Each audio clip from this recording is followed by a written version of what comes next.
The bad boy of sewing is back. This time, we're making a skirt. I found this gingham in my uni's fabric stash, so I stole it. Then I found patterns for £3 each in a vintage store, and I'm using the skirt pattern today. There are 4 designs in this pattern, but I will be either using 1 or 4. I found the instructions, so let's go. It looks like skirt 4 uses the least pieces, so I went for that one, as this is the end of a bolt or something, and therefore I don't have that much space. I don't know if this is normal for vintage patterns, but it showed you how to lay the pieces out on the fabric depending on how much you had. Considering I'm the bad boy of sewing, I wanted to ignore it, but it actually turned out to be really helpful, so I pinned all the pieces in place, which ended up looking like so. I thought this shot would look cool, but it was actually terrible. Here are the 3 cutout pattern pieces. I wanted to start sewing, but I realized that I was missing a very important piece, that piece being a 20cm light blue zip, which I do not have at hand.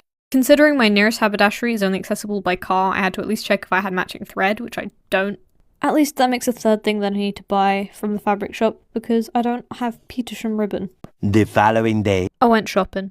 They didn't have a matching blue zip. Now that I have all my supplies, let's set up Jose and start sewing. I marked the center front and backs with a safety pin, pinned both sides together good side to good side, and left a gap for the zip. Sewing the 2 sides together, easy, could do it with my eyes closed. Now, have I ever sewn a zip-on correctly the first time?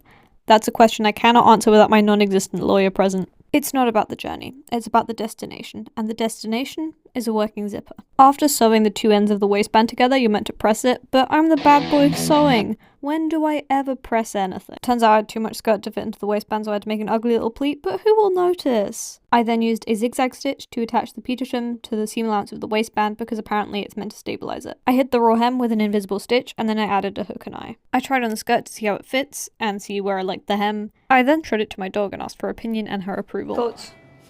I zigzag stitched all the raw edges, and instead of figuring out how the pattern wanted me to do the hem, I just made a death trap of pins. I'm surprised Jose behaved this entire project. And see, the bad boy sewing does iron, but only at the very end. And with that, we have the finished skirt. There are 2 things I would change, which is how I inserted the zipper and the pleat in the side, because they're both really bulky.